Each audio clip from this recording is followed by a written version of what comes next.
bass is overpowered.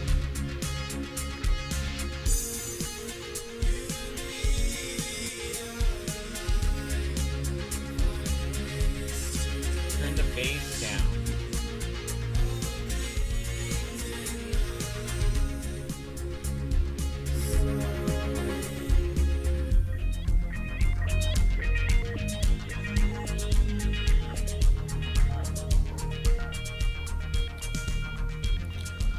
Welcome, everybody. This is Jeffrey Gonzalez, broadcasting on ParanormalCentral.net. Hello, everybody. Welcome again to Paranormal Central, coming to you live from Fresno, California. And we're having some music difficulties here right now.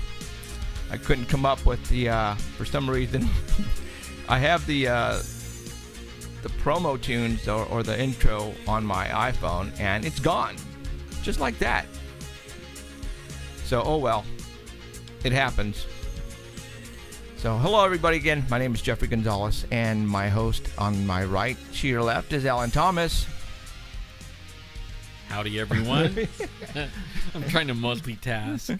So Emerald's not here today. She's the one who usually runs our board for the outgoing sound, and she is sick. That girl is always getting sick, so we're gonna have to give her some drugs, some medicine to get her back to normal. So all right, welcome everybody, and for those who are watching the Super Bowl and listening to us, I want to thank you. The master's a little hot. Is it? Yeah. See, the master is a little hot, so we're bringing it down. There you go. Okay, hopefully we sound better. If not, oh, you know what? Hold on. Yeah, we moved a few things around in the studio. All right, how about there? Because Emerald isn't here. So, okay, I brought down, you know what, it was a little hot there on the outgoing mixer, so I brought it down. And again, I want to thank you for all you showing up. As you know, today is a very, very big day in the world of football. Super Bowl is on, and we actually have that set up in our studio right now in case something mysteriously happens. Hopefully we'll catch it and we'll be able to talk about it, like what happened last year for all those who were watching and listening to our show when it all happened. You know, how the power went out, and it was really weird. And for all those who listened to the show after, on the following week, there was a rocket that hit the Super Bowl dome back at that last Super Bowl.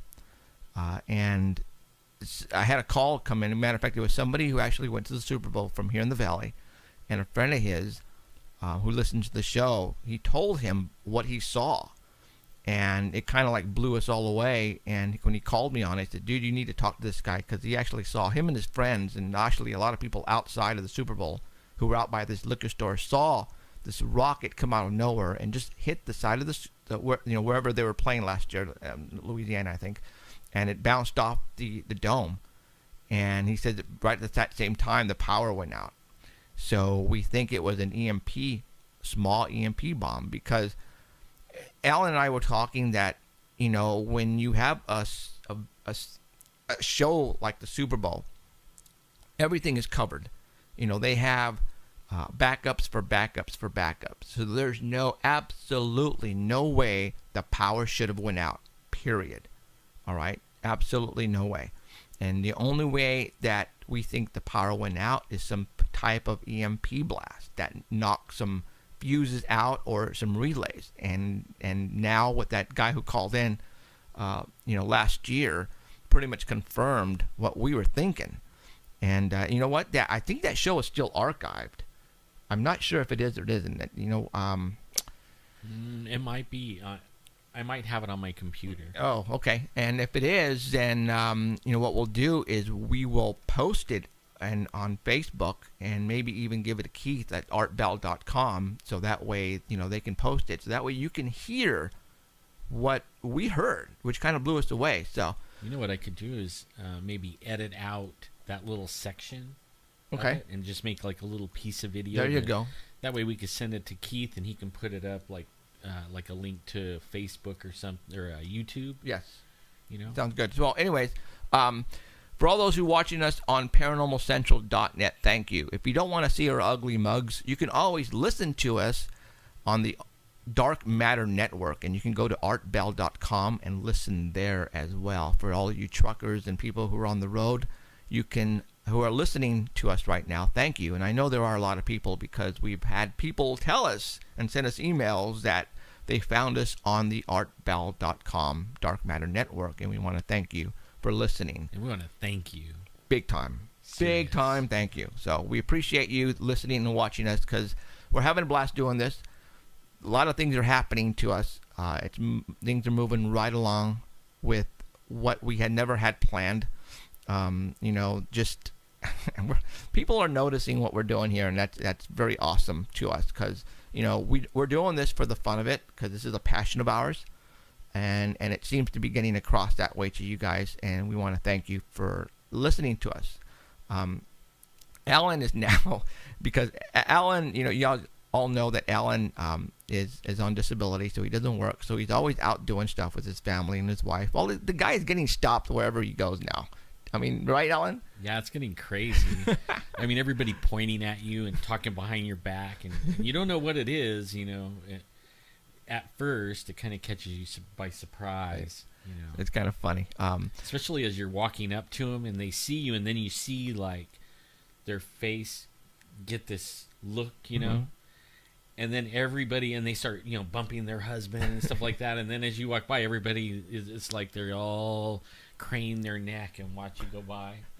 Yeah, it's real weird. It's like the at the antique store that we went to. Actually, the guy, you had the Bigfoot shirt on. Then he said, hey, he started talking to you about Bigfoot. Then he goes, whoa, I saw you guys this morning on Monsters and Mysteries. And they were freaking out, because, we just bought a couple things there. But I was trying to get it for free, but good luck. Even if they see you on TV, they still got their hand out for the money. Yeah. So, all right. Well, like I said, we got a TV in here, and we're watching the Super Bowl. And so far, nothing exciting has happened. So that's kind of weird. And you know what? There it is right here. So, usually at this time, we talked to Ken, who's our UFO reporter on the East Coast. Well, he called me a couple days ago, and he says, dude, I'm sorry, but I won't be able to call you during that day. And I'm saying, well, how come? Well, I'm going to be at the Super Bowl. He's like going to be where everyone in the world wants to be. Now, what's kind of weird, though, is I called him, and he didn't respond back. He's not answering his phone. So what I'm going to do right now is I'm going to call him, because he was supposed to send me some selfies and some pictures of what's going on, and he hasn't. He's not. Maybe he can't hear his phone, because obviously the loudness of the stadium. Well, even if he has a nosebleed seat, give us a selfie, man. I mean, it costs big bucks to be in that place. No kidding. Well, yeah, he was telling me he got the tickets for free, so he says there's no way I'm going to miss an opportunity to go, because he lives not too far away. And I'm calling him right now, and he's not answering his phone, which stinks. That's like a lifetime dream for a lot of people. Go even if you can stand in the aisle. Ken. Come on, Ken. Maybe they shut off all the cell phones where they don't work in the Super Bowl. Oh, can they do that? I don't know, but you would think that right. They might do something like that so that you can't send video. Because man, I heard you can't say Super Bowl party. You can't go we can't advertise that we're gonna do anything Super Bowl. We could call it Super Game, Super anything, but no Super Bowl. That's crazy. Well, he's not answering, so maybe that is the case. Maybe they can't. Everything is shut down. Who knows? So. Yeah, well. Danny was saying sometimes you can't get service in a stadium if everyone is on their phone. Ooh. And I bet you there's a lot of people on the phone in there. Yes, there is. So, okay, well, what we're going to do is we're going to call Danny on the Squatch Report. So we're going to get him on the line right now. And we're going to be looking at some pictures that he sent over of some footprints. I'm not sure exactly what these are, but if you are watching on the Dark Matter Network at artbell.com, you can go over there right now and take a look at those footprints. And Mr. Danny will talk about them, and we will, figure out what the heck they are all about. So, I should answer right now. I know he's watching. Oh, it's halftime right now. Bruno Mars is on. Hey, Danny. Hey, how you guys doing? Good. Hi, Danny. All right. Sorry that we're taking the you. only ones in the world not watching the Super Bowl. I was gonna say sorry we're taking you away from Bruno Mars, but. Okay, you got 10 minutes. No. Okay. We're gonna do this really quick. So, all right. You sent me over some pictures, so we're gonna go ahead and start on number. Well, go ahead and start off. What do you want to do? Okay, yeah, I can't see what picture you're showing. Okay, we'll go number one. This is from New Mexico. Okay. These guys have a habituation site, and they don't want to reveal where it is, and we understand that. No, we They're don't. We don't understand. Kreider Exploration Team out of New Mexico. Who? Ryder? Kreider. Kryder. Okay. So they have a habituation site out there near the Sabine. No, this isn't Sabine. This is somewhere in New Mexico. It's near a riverbed, and they set up trail cameras and all that stuff. And when they came back to look at their site there, they found scat, footprints, and looking around, they've gone there for about 3 or 4 years, so they recognized the prints. And some of the prints were about 2 inches longer than they were previous years. Oh, it's growing. So they know that they're growing. So right. What do they have? They noticed What do they have blocked out?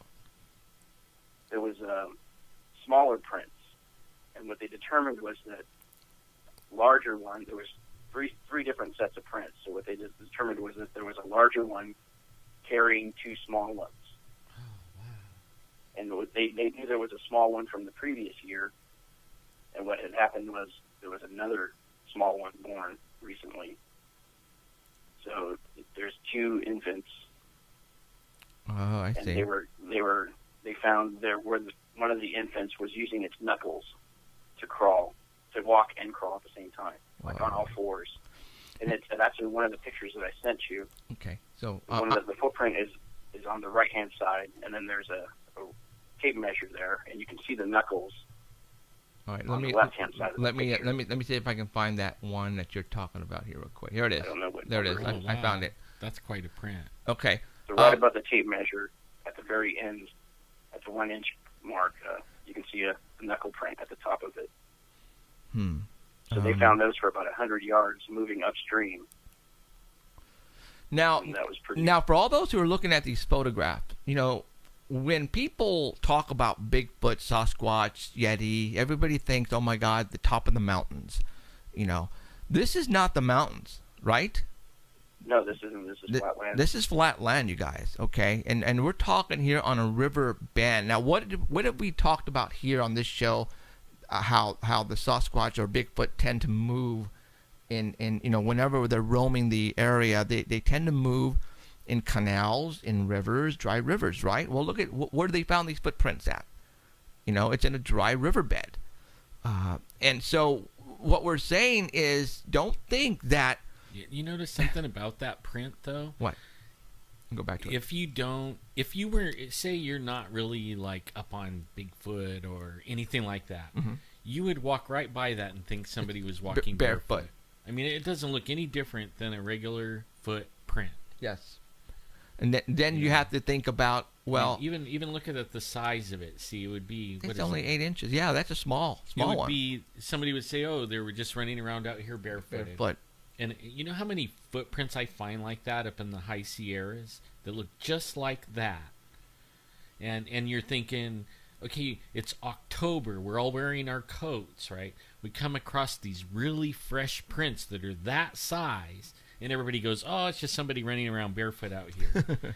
Like, right, in the wilderness, there's somebody running around barefoot. You have your jacket and your, everything. Right. And that makes... The only difference with these is that they were there the previous day, and when they came back, all these prints were out there, and it was 20 degrees that night. Okay. And these prints were going in and out of the water to try to conceal themselves as much as possible. Right. And the bigger one was carrying the other 2 for as long as it could, and only putting them down to walk a short distance. Oh, I think that's how they found the other. Here's the picture he's talking about. Okay, I got it. Here it is. There's the footprint over here at the bottom, and then you have a hand print or knuckle print on the top. See it? Oh, wow. Right there. Oh, it's So like a baby one of the monkey juveniles too, was huh? his track was 9.5 inches long, and the smallest one was 4.5 inches long, and the biggest one was 15.5 inches long. Wow. So you're And talking. they found scat Yes. near the tracks too. Exactly. Same Yeah. images of that. Did you have pictures of the scat? Yes. Did they? Yeah, it's right here. Hold on. Let me pull it up. Man, wow. Poop is when you have poop. This is some good poop. Yeah, you got to do it according to Todd Dissotel. Go to the very end, the very middle, or no, the beginning of the poop, right? Beginning where it breaks the mucus thing. They picked apart the scat, and it had juniper cedar in it, berries, Oh. sunflower seeds, corn, Russian olives, and pinyon. And they thought that it might have opened up a bird feeder and was eating all the stuff out of the bird feeder. Wow. That's corn and the now, protein but in that. they can get DNA out of that, right? Yeah. Yeah. Holy crap, guys. They casted all the prints, Yeah, it or is. the ones that they could. Most of them were in the water. No So pun when it intended. stepped down, it would fill with water, and then it would be gone. So they had a couple where they stepped out of the water onto a ridge, and you could see the dermal ridges from the print on the ground there Wow, it was fresh then. before it was casted. Oh, okay. I got one more here with the poop. Let's put this one up. So they were trying to keep. They said they could see scars on the bottom of the foot, so they were going to try to keep track of the scars to watch this as it grows. Wow. Okay, this one is for those. He got a zoomed in version here. I'm putting up right now, and you can see exactly what you were just saying. I see seeds. I see some looks like corn. And hair. Wow. Like. And those are found right around the trackway too. Oh so my God, guys! This is proof. This right here. If they are smart, and I'm hoping they are. When did this all come to be? When did they put this out? This was on. This was just recently, 123. Wow. Like last weekend. Okay. So This they've is been going back every day and seeing the different prints that weren't there the day before. So this is their own site, and they actually they set up game cameras and didn't catch anything on the game cameras. And then they kept looking around, and there was some tall grass area where they went back into, Uh-huh. and they found the area where they were sleeping that you could see the game cameras from there, which is why they never caught them on the game cameras. They were staying away from them. Oh yeah, they know. They know. That's something. I we wonder- They found the trackway from the bedding area in the tall grass out to the riverbed and then upstream, and then the next day they found some footprints coming back down the stream.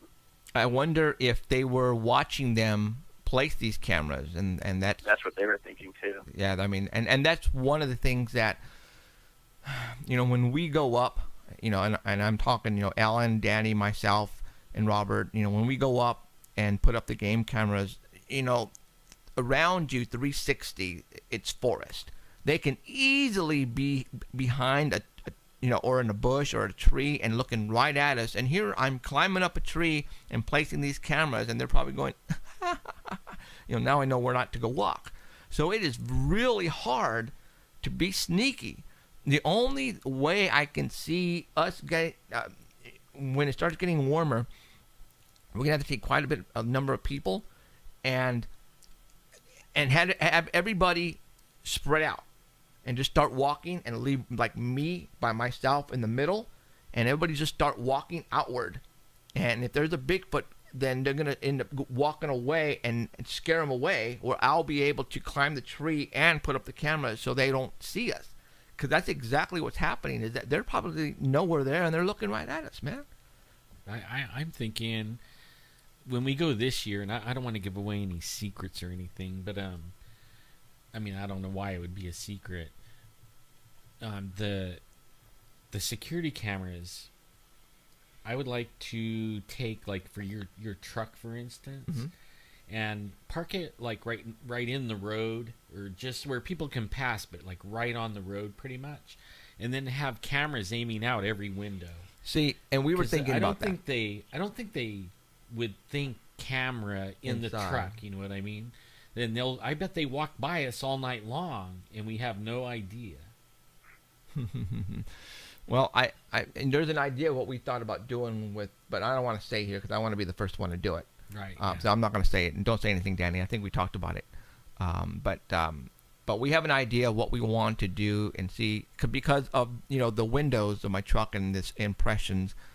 I'm not going to go any further. So, all right, I just placed up another track, and that's pretty cool. And you have to. Yeah, I sent you a video too that they put out of them gathering all their evidence too. They have recordings of an aggressive adult male, and they have the video that shows them casting all this stuff and all the pictures, and they also have audio of them singing in harmony. What? Yeah. Are you kidding me? Pretty weird. That's not the first time I've heard that either. That some people can hear them singing. Well, I know they can whistle. They can whistle really good. I mean, that's one of the things when we go up, I'll whistle, especially on the way out. When we're on our way out, then it's like we already been in there. We already been banging rocks and trees and everything. And I'll start whistling. And one of the times, I stopped whistling, and one of those big guys started whistling, and he whistles better than me. And I wish I would have been. We didn't have recording stuff then. Back then? Yeah. That would have been good to get. Well, now since... They're going out as much as they can to this site because there's new landowners around there, and they're fencing off the areas and bulldozing areas in the riverbeds and all that stuff. So they're trying to gather as much evidence as they can quickly. That's pretty sad. That stinks. Yeah, it is. So, all right. Well, that's cool. Thanks for this, Danny. All right. I got another one. What's that? And this one is an old one from like 2004. Okay. But it's a great one. And this is like kind of scary too. What's that? Alan's, I think, talked about this one, but this is the official report from the guy that actually saw it. This happened in Texas at the Sabine River on the bottom. He was hog hunting. I'll read his exact words. I was hog hunting from a tree stand next to the Sabine River. I had gone to my stand about 5:30 in the morning to put out sliced apples and table scraps to hold the hogs for a few minutes. I got to my tree stand and waited for the woods to settle and the sun to rise. At sunup, I heard the hogs rooting around, working the river's edge towards me. I could first see them at a 45-degree angle about 50 yards out. No clear shot, so I waited for them to get to the bait area. I then noticed movement on about 80 yards out. Putting my scope on it, I could only see something's face from the side. It was dark, hair covered, slowly moving its head around, looking in the direction of the hogs. At this time, it quickly moved to another tree. I could see most of its body. It was huge, standing on two legs, slowly looking around the tree at the hogs. At this time, I was quite afraid, but tried to keep my scope on it to study its features. The hogs were still feeding, working towards the bait area, and the animal was working towards the hogs. It moved quickly and disappeared. It quickly reappeared, moving to another tree, still looking at the hogs. I could study its features. At this time, I was quite afraid, but tried to keep the scope. Said the same thing twice. Standing behind the tree and slowly looking around, this continued for several minutes until they were about 30 yards apart, and I was 40 yards from them. The animal dropped to all fours, hunched its rear legs, and leapt. It took 2 leaps to reach the hogs. It screamed during the second leap, causing the hogs to panic for a split second. The second leap ended with it slapping one hog on its side, knocking it through the air into the side of a tree. As the squealing hog bounced off the tree, it pounced on it, beating its fist on its chest, like someone hitting a desk. I could hear the bones crunching with each hit. All this happened in about 4 seconds from the first leap to the dead hog. The attack was unnerving. The other hogs were in full flight. The animal picked up the dead hog, tucked it under its arm, and started walking off. It made a grr, whoop, whoop, whoop sound. It was immediately answered, 200, 300 yards out, by a shorter whoop, whoop, whoop. After a couple more steps in that direction, it completely stopped. It dropped the hog and turned around to look at me, sitting in the tree. It raised its head and made eye-to-eye contact with me. I've never been more afraid in my life. I tried to keep the scope on its head in case it came after me. It looked at me, cocked its head to one side. Its face had a curious expression as if studying me. It opened its mouth, showing its teeth, letting out a soft sound. And then it turned, picked up the hog, and walked off in no hurry, as if I didn't exist. He sat in the tree stand for about 30 more minutes before he had enough nerve to get down out of it. And he had a buddy nearby, so he had to go round him up. They were trying to get out of there as fast as they could. He said it was about 7 to 8 feet tall. And its hands and feet looked human. It was a female. You could see that clearly. Its head was, the ears seemed small for the size of its head. It was very well built. It was similar to most of the Bigfoot drawings that he had seen. And it didn't have claws. It had hands. You could see the fingernails. They were yellowish. You could see that the thumb was set back further on the hands. Hair was lighter. It was like a reddish brown. The eyes had no whites on them. They're completely solid, dark brown. They had toes that were also yellowish. The hair was about 3 inches long. He said he had flat teeth, no fangs, totally human looking. Scared him to death. His tree stand was about 25 feet up on the tree. Right. And still he was scared. Well, you know what? I would be too. He was looking, and to him, it was a monster. Right. He was looking at a monster. We know they're not monsters, but he was looking at a monster. That's what he has been grown up to. You know, whenever he sees anything like this on TV, it's a monster. He was looking at a monster in real life. Of course, he was freaking out. He probably dropped a load in his pants, but that's not in the story. Did you notice how he carried the pig? Like any human and or sounds anything? It sounds like the second one told the first one that he was behind him in the tree, which made him stop and turn around to look in the tree. Right. It could have been. Yeah, he told him, "Hey, look around." Oh, yeah, yeah. So yeah, watch you know out behind you. when they carry when he tucked the pig up, you know, under his arm. Have you ever tried to carry anything that weighs 100 pounds like that? So the hogs in that area are about 150 pounds, so it picked it up like it was carrying a loaf of bread or football. I mean, you can't. Most of us would throw it over our shoulder or something, 150 pounds, and it would be difficult because things dead move around. You know, they don't. They're not like. That's one of my favorite stories from somebody who wasn't Bigfoot hunting, just hog hunting. right. Yeah. Sees that. That's one of my favorite ones too. That's a cool story, man. That would, and you know why people like Alan never went back to the mountains for 6 years, and people just something like that would just. That's it. I'm done. I'm done. We He said seen when one. it was jumping from tree to tree, it was jumping with 2 feet, not one, like reaching out and trying to grab the other tree. It would jump with 2 feet from one tree to the next, about 10 to 15 feet between each tree, and do it in one leap without making a sound. We seen one doing that one time. So me and I a wonder if friend. he was like his bottom feet, because they're flexible, were grabbing onto the bottom of the tree without hitting the ground. That's crazy. And dude. you know what? They do it and it doesn't even make a sound. I mean, you can figure something weigh 800 pounds, jumping 15 feet, and when it lands, it doesn't go thump. And it lands on both feet, too. Right.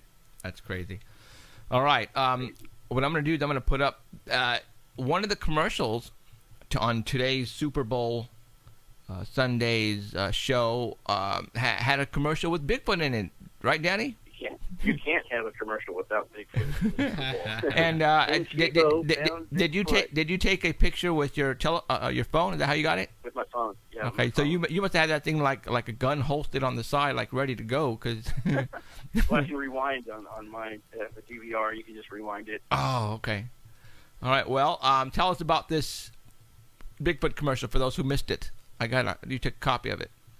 I missed it too. I was getting ready for the show, and my kids were like, "Hey, you just missed Bigfoot. Tebow found him." I was like, "What?" I jumped up and I rewound it real quick. Rewind. Picture. It looked like he was just running around America taking pictures, selfies with some things. And he took one with Bigfoot. Yep. So you guys, Bigfoot is mainstream. It's like Tebow gets the 10 mil. Right. See, Bigfoot is mainstream, you guys. So McDonald's even has one where they're doing that bad lip reading one. Frank Gore from the 49ers says, "Has anybody seen Sasquatch?" No. Oh yeah. You sent me that. I remember that. Yeah. The lip. Yeah, I saw that. Yep. So yeah, I mean, Bigfoot is mainstream. So what I'm trying to say is that there's no reason to be ashamed to talk about this stuff because you're seeing it everywhere, man. Everybody loves it. So don't be afraid to talk about UFOs and Bigfoot and ghosts because this is cool stuff, man. That's why we're getting more stories from all the people who've seen exactly. Bigfoot. Right now we're getting a lot of stories because people are finally saying, "Hey, it's okay to come forward." Yes. Look at all these shows of people who are seeing them too. It's not just me. Yes, and that's when we talk about. I think that's one of the reasons. When I started the show, that was one of the reasons that I was going to hope it was going to happen, that people were going to come out of the woodwork, not be afraid anymore, make this mainstream, make it to where people don't be ashamed, man. And like I tell you, there are probably people. Seahawks just ran back the kickoff. Yep, I just saw that in the touchdown Seahawks. Denver is done. So yeah, I mean, and I'm waiting now for video and photographs to come out. Because people have them. I know they do. People have these things, and they want to present them to people who are not going to make fun of. And I'm hoping that once we get on TV, then they're going to come to us. Well, it's cool. When I first saw it, it's working. There you go. The first time I saw Bigfoot was '87. To talk about it then was to be made fun of. Right. I mean, completely. And I would laugh with everyone, and then tell them. Next time you go camping, keep your eyes peeled because you might see it. Now, everybody is asking me to tell the story. It's different, way different. Nobody laughs. Yeah, it's kind of cool. It's kind of cool. So, all right, Danny, what else? Is that it? That's it. Right on. If you're gonna hunt Bigfoot, you gotta have thick skin because people will make fun of you. I mean, they call me Bigfoot at work. Yeah. Do they? So, yeah. But well, if they see something, you're the first one they come to. You betcha. You betcha. Now, did you tell them, like the guys at work, that you were part of the gang that the Monsters and Mysteries? Did you tell them Did you tell them you were the black guy? They were watching. They were all watching it. Yeah. Did you tell them you were the black guy? Yeah, I mentioned that. I told him Jimmy was the black guy. Oh, that's funny. You know what? And we didn't. I mean, they just put that guy in there, and we didn't tell them. I mean, it just. Yeah. They had no clue you were black. Yeah. But I was there. You were there, bud. You were there. So, all right, dude. Thank you much, and keep me informed throughout the week like you do, and we will talk to you next Sunday. Okay. All right. All right. Go back and listen. Danny. Go back and watch the game. Bye. Okay. See ya. All right. Okay, that was Danny on the Squatch Report. Now, I wonder how they guessed that. What? That Danny was black. I had no clue. Dude, that's fun. That was funny, man. I mean, it's like that was hilarious. So, all right, and we didn't show them a picture of Danny either, so they had no clue. They didn't. They just wanted to be racially correct. No, not correct. They wanted to be just okay. Well, yeah, okay. We want to go that way. Yeah. So that's funny stuff. Okay. All right, Bigfoot. Now, let's go ahead. I got a list of stuff that I want to talk about as well. Again, if you're not a friend on Facebook, you need to do so because there's a lot of cool stuff that come around and throughout the past week that gets placed on my Facebook wall. And it's really cool stuff that you won't see this stuff anywhere else. And usually we're the first one to place it on the wall. And then people will start sharing it, and that's how it goes viral. I have a lot of great friends out there and a lot of fans who watch this show, and that's what they do. Sometimes they'll come up with some great stuff, and they'll post it on my Facebook wall, and I will go, holy moly, and it goes viral from there. So to be a friend, we now have a new like page as well, ParanormalCentralTV.net. Is that right? I think it's just Paranormal Central. Paranormal Central? Okay. It's Paranormal Central. And we have a like page now, so we are going to be, updating everybody on both the channels. I have my personal, which is Jeffrey Gonzalez, Sanger Paranormal Society, and then now we have the Paranormal Central, and then we also have the Sanger Paranormal Society like page. So we have two like pages, and then Ellen's, Thomas, personal, and my personal.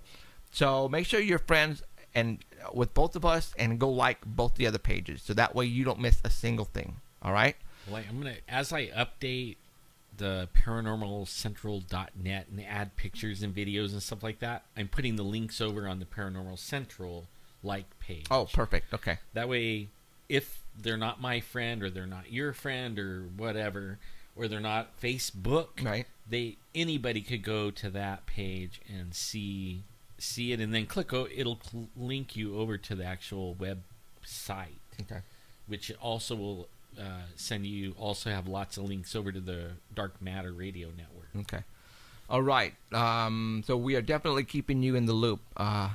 Okay, what I want to do right now is show you a photograph, and I believe, and I think I did send this over to the Dark Matter Network at rbelt.com. So if you want, and you are over there, click on the pictures. Somebody went and did some research and went down to 2005 and pulled up the Simpsons episode back then where they were talking about the Super Bowl. And it doesn't say what Super Bowl. It just has a score on the TV set. And it just so happens to have who's playing today on that screen. You know, Seattle and Denver. And it has a couple of scores up there. Now, a lot of people were saying, okay, wouldn't it be really weird if the scores turned out to be at the final the scores that are on the Simpsons cartoon? Well, I took a snapshot, and I'm going to go ahead and put up right now the actual score of what the Simpsons had. And it's not coming up right there. It says Denver Broncos 19, Seahawks 14. Well, I'm looking at the score right now, and it looked like it's not going to happen. Nope. Not even close. So I just wanted to show you this because this was going viral, and you know, it would have been cool if it would have been the final score, but it's not going to be today. So sorry. So I'm going to go ahead and dismiss this as a oops, and let it go from there. So, all right. What I want to show you right now is a story came out on Facebook, and it went viral. And again, the photograph is at theartbell.com website right now. Inside hospitals, you have security cameras placed all over the place, and I don't know what hospital this was. And again, I'm placing this on my wall because it looks pretty darn good. Is it a hoax? I don't know, but I'm going to show it to you anyways because, like I said, it went everywhere, and I think it's really cool looking. But after viewing the tape, or for some reason they wanted to view the tape of this particular room where a patient was in. This patient died 2 hours. Well, let's just say the patient died. And for some reason, they went back to go look at the video, and I don't know why. But in the process of looking at this video, they saw something on the bed of the patient, and it kind of freaked them out. All it is the photograph. So I'm going to go ahead and I'm going to show you this particular photograph. There is what they think is a demon or an entity of some type, and it's walking on top of the bed. And I'm going to show that to you right now. A lot of people were freaking out. Matter of fact, one person said that they actually had this on their wall, but they took it down because it was just way too scary. But to them, they're saying it was a demon. I don't know what it is, but I'm going to show it to you because there it is. And did it come up? Yeah. Okay. And like I said, you know, I don't know. I really don't know what that is. They're saying it's a demon. Well, then we'll call it a demon. But the patient died 2 hours later. I guess what they did is they looked at the times and the references and saw that this thing was in the patient's room on the bed. And 2 hours later, the patient died. I don't know what to tell you about this. I'm just showing it to you because I want to freak you out. Because I want to give you nightmares tonight. Man, it's kind of distorted looking kind of Yeah, it thing. is. Like it's coming in and out from another dimension or something. I mean, I don't know. But there it is. And I said that's the only information that I have to give you. I'm giving it to you because we talk about scary stuff here, paranormal stuff here. We talk about monsters, demons. We talk about angels. We talk about good stuff. We talk about God. We talk about Jesus. We talk about it all here. And this one is definitely in that It fits in. So I'm showing it to you. All right, and there you go.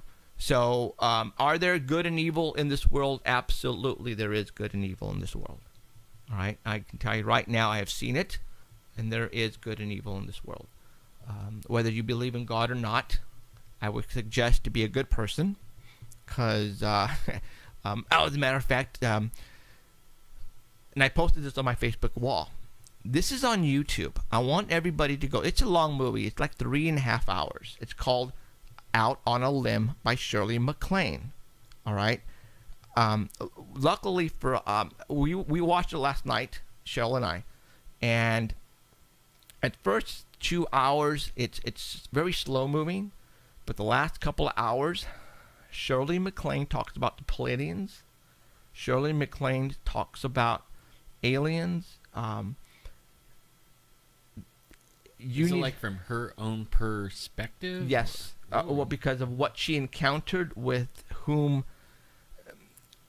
It all started just her thinking. She met this person, all right, and they all of a sudden clicked, and it seemed like both these people, her and this guy, this gentleman, for some reason knew each other from a long time ago. Well, she went to I think it was a psychic or a medium, and it told her that they had met in the days of Atlantis. This is some, Sheila and I were looking at each other and we were going, did she just say it? And, we were like gasping because, we've seen that. I saw this in 1980 something, back when I wasn't really into this stuff. And I remember a couple of parts, but because of what we are learning to this day, all the things she was saying, like, we looked at each other and we go, whoa, did she just say that? It's like we are here on Earth for a certain reason. There's a purpose. When we die, we don't die. We go someplace. It blows your mind. I stress this big time. If you are into what we talk about on this show, you have to go and watch this movie. It's on YouTube. So I think there's just a lot of traffic, web traffic in New York, and that's where their server is. All right. Well, anyways, I don't know where I lost everybody on live stream, but I'm talking about. Yeah, you didn't. You only lost them for 20 seconds. 20 seconds. Okay. So, whatever attacked this homeless man, he didn't see it coming. Now it's saying likely a mountain lion.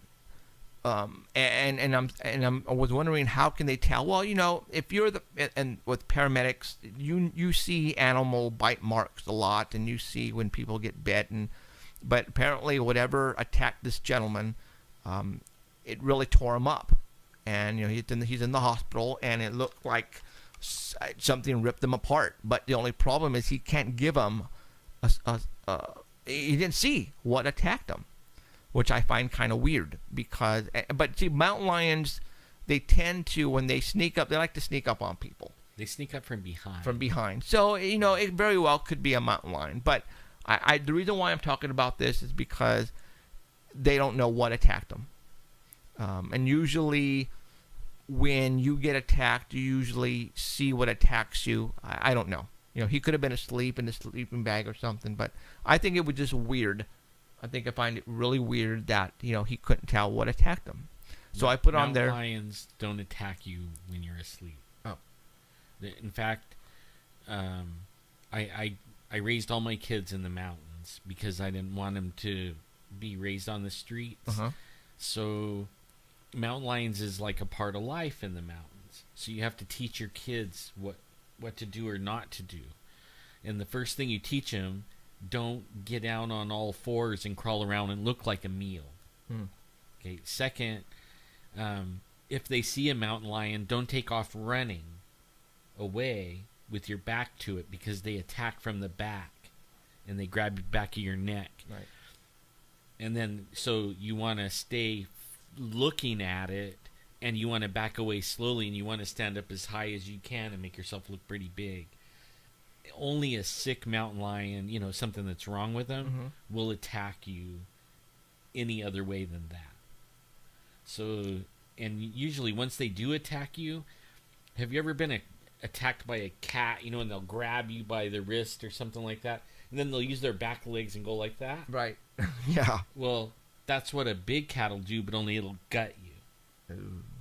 You know, and that's how they open you up and start eating. And so is that how that guy was? It doesn't say. They don't say. Ah. He just said he was attacked and likely a mountain lion, and they kept it at that. Just really short and simple. I don't think it was. So that's why I'm tripping. You would have think that if it was a mountain lion, they would have put he was attacked by a mountain lion. Right, yeah, exactly. But it said likely a mountain lion, and they kept it at that. I have a link to the article on my wall at Jeffrey Gonzalez on Facebook. So if you want to go take a look at that, just go check it out. So, all right. So I just, like I said, that just was weird to me. The way it they presented it, it was just weird to me. Like they're not telling us the whole story. Yeah, I wonder if it was a Bigfoot, that got him. I don't know. They would have not found him probably. I don't know if there was anybody else. And said, "Oh, too much alcohol in the blood." Threw him back down. Yeah, so I don't know if there was anybody else with him or he was by himself. They don't say, Wow. And I have a feeling they're not going to say. I got a feeling that's going to be probably the first and the last time you ever hear on that story. So, be careful out there, you guys. There are monsters everywhere you are. I have something I want everybody to pay attention to. I'm not going to make a prediction or anything like that, but in the news right now, they're trying to get, the United States is trying to get Jerusalem and the Palestinians to sign a contract that will share the Temple Mount. Okay, and right now everybody thinks we're in the end days. I think we are, in the last days or whatever. Okay, now what's so important about this is if they do sign that actually starts up a biblical thing of the 7-year peace thing, and you can read about that in Revelation. But what I want everybody to do is keep an eye on the news of John Kerry and the United States and Israel. If they sign that begins that 7-year thing of the tribulation. So I don't want to talk about a whole lot about it. I just want everybody to be aware that April is the deadline for this to be signed. Now, why is it the deadline?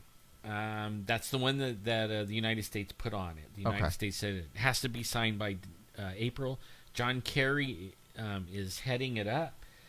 They've tried this, I don't know, for the last 30 years to do this. This is the very first time it looks like they may do it, because instead of the Jews having to give up the whole Temple Mount or the Muslims having to give up the whole Temple Mount, they get to share the Temple Mount.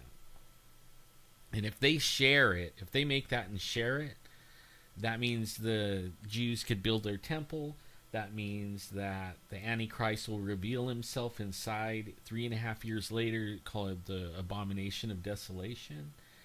And he'll bring to life a statue that he wants everybody to bow to and actually worship. I mean, all that'll be in 7 years. And then supposedly at the end of the 7 years, that's when Jesus comes back and puts his feet on the earth and takes over the kingdom back, But only it's something everybody should be aware of, that this is going down right now. And that is something to really think about, guys. I mean, it is. It is. John Kerry is a very religious person. Actually, he's Catholic, very, very Catholic. So it's kind of weird that to start, if this is the start of what we think it is, that the Catholic religion is taking part of it. Taking part in it. Yep, they are. Do you understand what I'm saying? Because John Kerry is very religious. Matter of fact, he just came back from a meeting with the Pope not too long ago. Yeah, about this subject. Yeah. So you guys think about this. All right. So he went to the Vatican, sit down and talk with the Pope and tell him exactly what Alan just told you, what might happen. Now the Vatican knows about, they're Bible preaching people. Like I'm Catholic, okay, guys. So here the Vatican is telling Kerry what he needs to do in order to start this whole process. Really? Why would the Catholic religion or the Vatican and the Pope want to even start this. Think about that, guys. I'm going to stop right there because I don't want to get into trouble. That's with me. I want everybody aware of it, because this could, if this gets signed and all the Bible is true and all this stuff. I mean, we just saw a picture of a demon on a hotel bed or a hospital bed. I mean, if all this stuff is real, even though we don't understand, that could be real too. And if it really gets signed, that is the beginning of the end of everything we know. Right.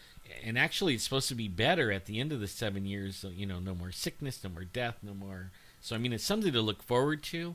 But in that 7 years, the last 3.5 of it, a third of the earth dies, a third of the ocean dies, a third of all green things die, a third of the population dies. I mean, that's huge. And if they sign it in this April, that means 3.5 years from now, that starts. So, I mean, keep your eyes on the news for that. I'm still thinking, you know, Kerry going to the Vatican. Did he go and talk to the Pope? Because does Kerry know the Bible really well? And does he know that by doing this, all this starts? You know, is he going to the Vatican to get instructions? What if he does this? What if he does that? What will happen? Well, you know what I'm saying? So we don't know. Maybe there's a clause in there that does something not to prevent what's supposed to happen. I don't know. But it's just very weird that, you know, he went and spoke to the Pope and then all of a sudden now this is happening. I'm thinking that they definitely talked about this. Well, I think the weird part for me is April is the month that everybody celebrates Jesus' resurrection, right? Where he took his body and took off. Right. Okay, so if they sign it in April, that means that 7 years from that date, Jesus coming back, bringing that body that he took with him the first time. You know. So it could very well be on an Easter. Yeah, like right when everybody's celebrating him, here he comes. You know, that would be neat. That would be cool. Yeah. To all those who believe, you know, what we're talking about. We shall see, because again, you know, Alan is definitely knows his Bible stuff, and so we're gonna keep an eye on this big time, because if it does come to pass, then all those people who think that, you know, the Bible is just a bunch of words written in a book and doesn't mean anything, well, I mean, if you wanna read something really interesting, type in John Kerry, Temple Mount, and then you know, news, and you'll start seeing that almost every day, nearly every day, starting in January 1st, they're having meetings, and you could actually see how it's getting closer and closer than it ever has ever. And I mean, it's interesting to read. The articles are interesting too, right, because it opens your eyes to how God could be doing something in the world. People are doing it, and they're oblivious to that it says in prophecy they're going to do it just like that. Now, do you think the reason why this is happening right now is because who we have as president? It could. Because of what his religion, everybody says his religion might be? It could. Okay. Because he's making it easier for them too. There's something that, you know, a lot of people don't realize this. In the Bible, it talked about Jesus like in advance, you know, like hundreds of years before he even stepped on the earth. And it in Psalms, I think Psalms 22, it actually is King David, and he's singing about Christ, but only singing him from the perspective of hanging on the cross. Okay, crosses were not invented. There wasn't that way of death when King David sang like that song. So from that perspective, nobody knew even to sing like that, because it wasn't, you know, didn't happen yet. Okay, now in Revelations, one of the things that happens in this 7 years is you accept the mark, or you get your head cut off. Okay. And in the 70s, I don't know how many people watch these movies. In the 70s, they always brought out the guillotines. You know, and everybody was lined up, take the mark. No, chop your head off. What is the way that the Muslim enforce Sharia? If you don't accept their way, what do? Cut your head off. They cut your head off. And not with a guillotine. Usually with a... Exactly. And nobody knew that. Nobody, even in the 70s, nobody foreseen the Muslim thing coming up to where they started chopping people's heads off. And I think there's a correlation. I don't think it's guillotines. I think it's Muslims that will be doing the head chopping. And that's just me, But Right. But you never know, I just think it's kind of weird that the Bible says, you'll accept this guy and worship him, or else whack, get your head cut off. Right. Then now there's a religion that is getting pretty prominent all over the world in the last few years, and if you don't worship the way they worship, whack, off goes your head. I just think that would be the Muslims, and well, again, we don't talk politics here, but we don't talk religion either. We talk supernatural. And the Bible happens to be the most paranormal book out there. Yeah, it is. It is. So that's why we talk about it, guys, because it's all supernatural, guys. Everything religion, we consider it to be very supernatural, cool, paranormal, and that's why we talk about it here, because we're trying to make head to tails on what we're doing here, guys. I mean, it's a well, something's going on. Like right now, it seems like there's a small minority of people that decided that they only want like 500 million people alive. Right. And they're doing everything they can to make that happen. The Georgia headstones, or some Guidestones. Thank you. That number is on there for some reason. And we talk about the Masons and then the Illuminati, and I believe they are playing a big deal in this. They are playing a big part in all of this. There are signs all over wherever you live. You just have to look for them. And we've been finding signs here in Fresno, California, where we live, about the Masons and the Illuminati. There are symbols everywhere. I am finding, with the help of somebody on Facebook, markers on certain intersections that are small obelisks that are placed everywhere in Fresno and on the corners of certain intersections, and we've taken pictures of them, and it's like we're trying to make head to tails out of them. How do they correlate? Do they match up? If you draw a line between here and here, do they make form a certain symbol or whatever? So we're doing that right now, and it's just like that. I believe there are signs all over the place. And anyways, but it's fun. It's fun. Have you ever heard of Tila Tequila? Yep. Tila Tequila lately came out, and she's starting to whistleblow on the Illuminati. And I mean, she's saying some stuff. Now, normally, if somebody goes out and, like, if you or I went and started saying some of these things, we would be sued, arrested, right?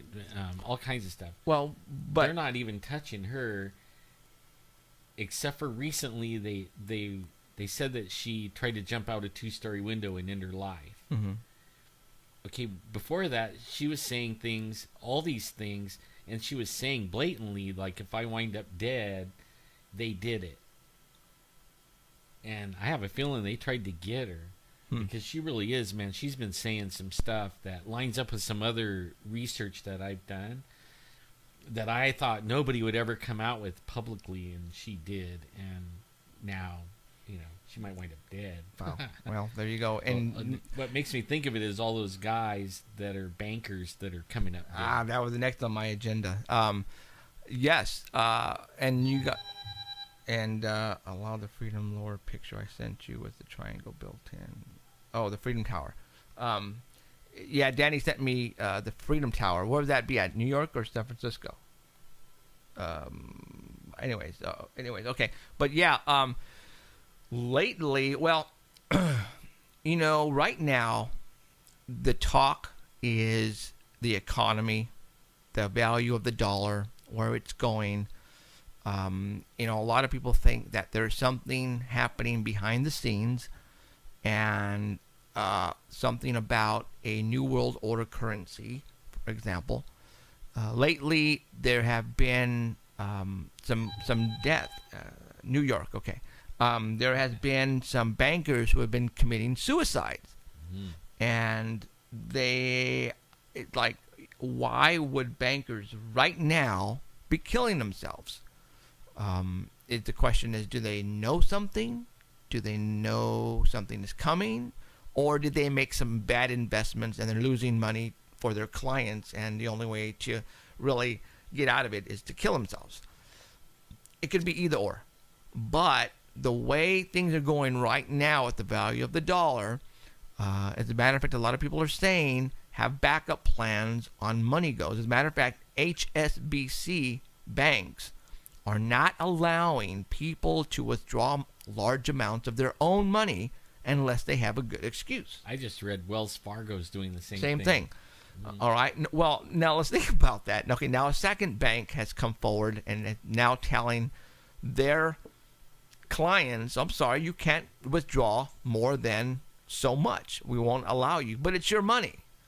Well, you guys have to understand that what money is to them is just numbers in a computer system. There's not, trillions and trillions and trillions of actual dollars anywhere that you can go and withdraw. It's a lot of it, most of it is just numbers in a computer. So, certain banks only have so much in their vaults, period. They don't have what you think they have. They might have, thousands and thousands of customers, but all those customers can equal $1 billion. They don't have $1 billion in their bank vault. They don't. Okay? So if half of the clients came in and asked for all their money or half their money, they wouldn't have it. There's no way they can give you that money because it's just numbers in their computer system. All right? So what they're afraid is that if word gets out and we find out that, our dollar is going to all of a sudden turn into 10 cents per dollar, people are going to go and withdraw their money right now and then. You're not going to be able to because it's going to be gone. It's going to be gone. So right now, HSBC, and then Alan just said Wells Fargo Bank is not allowing you to withdraw what you want unless you have a good reason. Well, what is the reason? What is a good reason to them? I mean, maybe you want to buy a house and you have that much money in there. Well, then obviously you have to prove it to them. But I'm just saying that right now, to me, money means absolutely nothing. What you have in your possession is everything. And what I mean by that is, let's just say the dollar falls, and you're not going to be able to get no money out, or if you do, then a loaf of bread, like back in the days when people used to go and withdraw money and put it in a wheelbarrow and take it to go buy a loaf of bread or a gallon of milk or a dozen eggs. What you have in your possession right now is going to mean more to you as far as living goes. So think about that. And you never know, like water, bottled water might turn out to be the biggest, the most expensive thing you got in barter. Thank you for even mentioning that. You guys, for those who are not in California, for you guys who are on the other states, you guys have snow up the yin yang. In California, we have no water. Literally, the water is drying up in our lakes, in our ponds, behind the dams. It is no longer there. The water underground, where the farmers get to, water the crop, is no longer there. Literally, there's no water. All right. Yes, we have trillions and trillions of gallons of sea water, but we can't do anything with it. All right. Now, the water that we have, that usually when the snow cap, especially up in the Sierra Mountains, all that water, it actually, we sell it to LA and the Bay Area. That's where all the water goes to. So right now there is no water, guys. Absolutely no water. As a matter of fact, there's the town south of us called Orange Cove. They have just a couple days ago, you are no longer to water your lawn or your plants outside. Period. That's it. You can't. If you are, you will get a ticket. So you must let your plants and your grass die. Cool. All right. I'm already there. Yeah, you're already there. So right now you cannot water or even wash your cars. Okay, and you can't use any water like that and let it run. As far as the plants, cars, washing the driveways. If they see you do that, you'll probably get a ticket or maybe even get put in jail. That's how bad it's getting down here.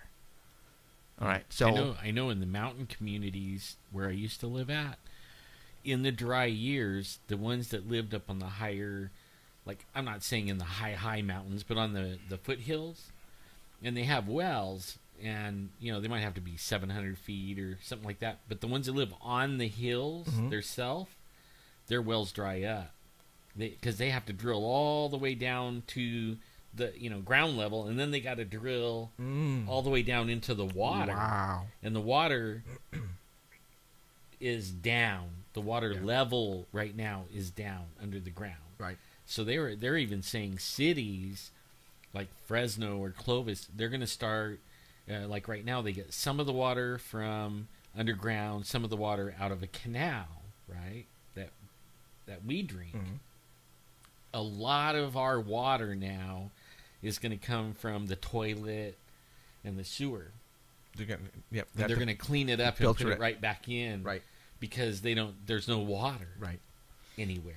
So we're going to be drinking, our bath water. You're going to have to start really, really filtering it again. Yeah. I would anyway. Mm-hmm. It's probably going to start smelling and tasting like LA water. Probably. They already been doing that for a long time. And that's why it stinks and smells like the way it does. Which is kind of odd that you mentioned that, because when was it? January the 31st, which was on a Friday, I was driving on the 99 freeway, and I was heading northbound right at Fresno Street, and all of a sudden this truck, a good-sized bobtail truck, pulls right in front of me, and I just noticed the back sticker, and it said the USGS on it. Oh, I saw that. I saw that picture. Yeah, and that's a geology. A geology, which means absolutely nothing. But it was kind of weird that it was in Fresno. And I tell everybody, you really have to just keep your eyes open, because these things pop up here and there, and if you're not paying attention to what these letters or numbers mean, then you never figure it out. But the USGS is the geological. They're the ones who study anything underground, and lately here in South Fresno and around Fresno, a lot of fish have been dying in ponds, and they think it's a lack of oxygen in water, which very truly could be. But let's say since we're out of water, what's going to happen? Let's just say what will happen if all the water under us seems to dry up. Now they're just huge caverns underneath us, right? Sinkholes collapse. The land is going to start collapsing, I think, right? It already is. And I was like a couple of years ago in Florida and watching the news, and showed this janitor. There was a crack in the sidewalk in the class, outside the class, and he got down with a flashlight, and I guess he was going to, tear it up and fix it. Mm-hmm. But when he looked out under there, it was big enough to swallow a house. So they canceled the school. Mm-hmm. And then that day, the school fell in. Holy mackerel. The whole school. And then, like, 3 hours after that, half of the freeway fell in, about, a quarter mile away. And now, people's houses are getting sucked up everywhere over there. And it's because they sucked down the water level. It's gone. Mm-hmm. And that's what's happening here in the valley. So, if you really think about what I just said, we have the San Andreas Fault line here.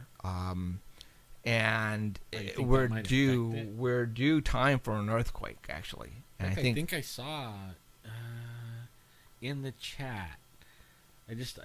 Somebody was saying, I think it was Sacktown Al said, Northern California is getting like a lot of earthquakes. Are they? Smaller ones. Matter of fact, there was one today or yesterday, right? Al 4-0 again, off of Oregon. Oregon's been getting a lot of them. only because that's the end of the San Andreas Fault. That's where it ends up, right on the ocean. So, and somebody said in Utah, actually, Utah and Nevada have been getting a lot as well. There's been a lot popping up here and there. I would rather have a lot of the small ones than a very big one. But then again, a lot of these small ones could be ending up to be a big one. So just, think about that. Be careful. Have an exit plan. Have some extra food, some water. Because if something happens, major happens, especially all you who live in the cities, the government is not going to come to your help. And it's going to take a while. So don't think it's going to be Obama and FEMA and all those guys coming to your rescue, because they're not. All right? That's not their job. Their job is to protect us and break things. The job is not to, keep you alive as far as water and water and food goes. So just think about that, because remember what happened in Louisiana. All right, you guys? Just think about that. All right.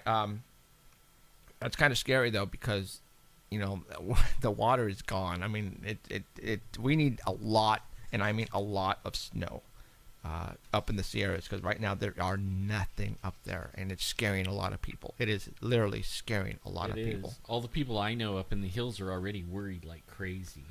Because I lived up there 20 years, and I saw the water dry up along the 4-lane probably 3 times in that 20 years, where the people did not have water at all. So no flushing the toilet, As a matter of fact, I remember.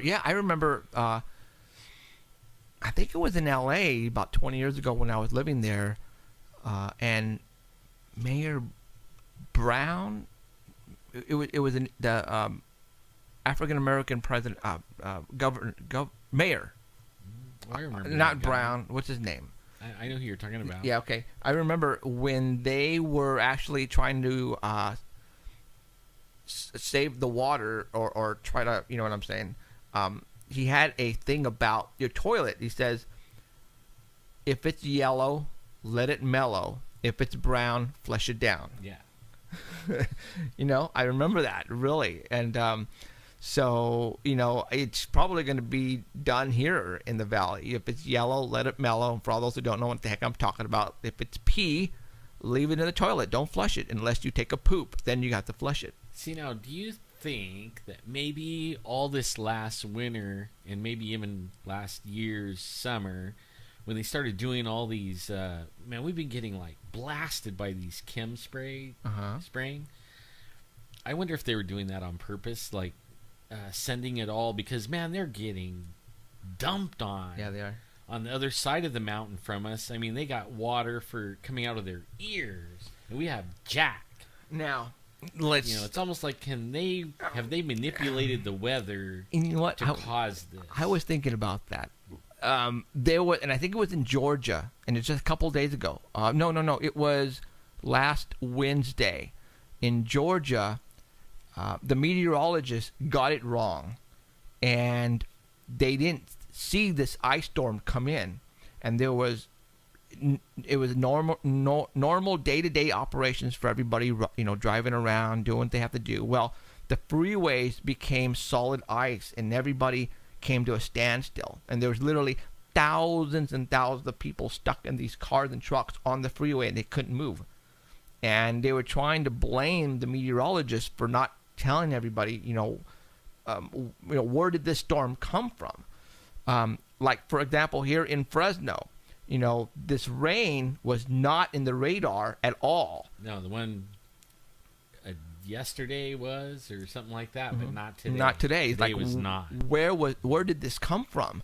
And and a lot of people are ticked off. I mean, my wife is, if she wasn't a teacher, she'd be a meteorologist. Okay, she is really hip on this weather junk. And she was doing some stuff in the house, I looked outside. I go, hey, it's raining. And she goes, what? It's not raining. I'm going, well, either that or there's a lot of people spitting in the pool. And she's going, whoa. And she gets on the computer and hey, where did this come from? This was not in the radar at all. Right. Okay, now, there is so much ice and snow from the end of California all the way to the East Coast. You know, a lot of people cannot go out. A lot of people cannot go to school, cannot go to work, cannot drive on the roads because there's just so much freaking snow. And let's talk about that. All the things right now that people are talking about, you know, the fake snow. Oh, the fake snow. Okay, the fake snow. Okay, that's all bogus, guys. Yeah. That's not happening for real. It's all real snow. People, I don't know who started this, but when one person comes up with this hogwash of fake snow and it's not burning, then other people are going to jump on the bandwagon and decide to do it too. When they're putting out these videos, you guys, it's all about numbers on the videos because they want to get money and get paid for it. That's all it is. So if they can come up with the most perfect hoax and hoax you guys in thinking, and to watch their videos and especially put it on Facebook, and get it viral. Then they're going to get money for it. All right, that's the whole idea. So, you know, all the snow that's coming down is real snow. As a matter of fact, Alan has a sister in Wisconsin, and she's the one who did it, right? Right, yeah. Okay, I guess she went outside, got some snow, and lit it up with some flames, and it melted, just like snow should melt. Yeah, it didn't burn, it didn't smoke, it melted. And I mean, she did everything like the other people, and I bet her video doesn't go viral. You're right. You know what? You ought to tell her, did she shoot a video? Yeah, she did. Well, then it was on Facebook. Well, then she needs to put that on her wall. And she's probably listening right now. Yeah, maybe she is. Ginger, right? Yeah. Ginger, put it on my wall, all right, right now. All right? And we'll get it viral. I'll put it on my Paranormal Central. If you think it's cheesy the way you did it, then go and redo it again. Get some snow, have somebody videotape it for you, and do it the correct way, and show everybody bull crap. It's actually real snow. It's not what you think it is. And then put it on my Facebook wall. Go for it. What happened? Oh, yeah. Are you kidding me? Well, it just started acting funny. Our video stream again. Let me see. And we're not really doing anything, so... No, we're not. Where would I go?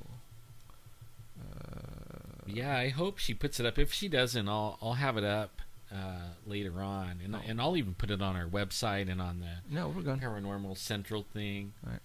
No, they're saying we're gone. We're gone? Yeah. Are you kidding me? Yeah, and it's acting dumb.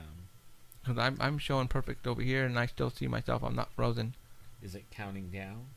Yeah. Yeah, no, I think we're good. Are they saying we're down? Danny says we're gone. Sock Monkey says part 3? Question mark. Okay, let me stop and go again. Gosh, people, are you kidding me? I guess you don't talk about the... We were even talking about it, and, you know, one of the arguments of one of my other family members was, hey, we saw him go outside and get the snow and come back in, you know, and start burning it. Right. Yeah, we did. We did see that. But maybe they went out with cut up garbage bags or fake snow or whatever they call that stuff. You know, and then when, you know, once they had it all set up, then ran outside, turned the camera on, run outside, show them gathering it and everything, and come back and burn. It's all about editing, guys. If you're watching this video and all of a sudden you see it stop and then start up again, then there's some editing that went on. The video has to start and not stop until the flame is placed on that ice. All right? If you see any start and stop, then don't even bother looking at it. It has to be all the way straight through without any breaks in it. Because if there's some breaks, then they went in and edited it and brought in the real snow, took out the real snow, put some old, the fake snow in. That's what they did. So I'm just telling you right now, editing is really simple. Anybody can do it on frickin' their computer. All right. Mean, even if they, if they preset it up, you won't even see it edit. True. You know what I mean? They'll just set it all up, and then then they start the camera, run outside, grab what they already put out there, come back in, burn it. No edits, but only it'll still be crap. Wrong, not fake. Oh, okay. All right. What was I going to talk about right now? Gosh darn it. I was going to talk about something. I saw you. Is that were you showing that ticket? Oh yeah, thank you. Is Art going to have them printed up here pretty quick? I told him to get on it. Yeah, I think so. Okay. If you gave him the okay, I'm sure of it. Okay. It looks like the tickets are going to get printed up this week, and then we're going to get together and somehow tell everybody probably next Sunday where we will meet so you can get these tickets. And we're going to be handing them out. It is free. Right now, what I'm going to do is I am going to place a basically a poster or whatever you want to call it on the live stream. We need to tell everybody the requirement. It's free, but only okay. There is some things you got to do.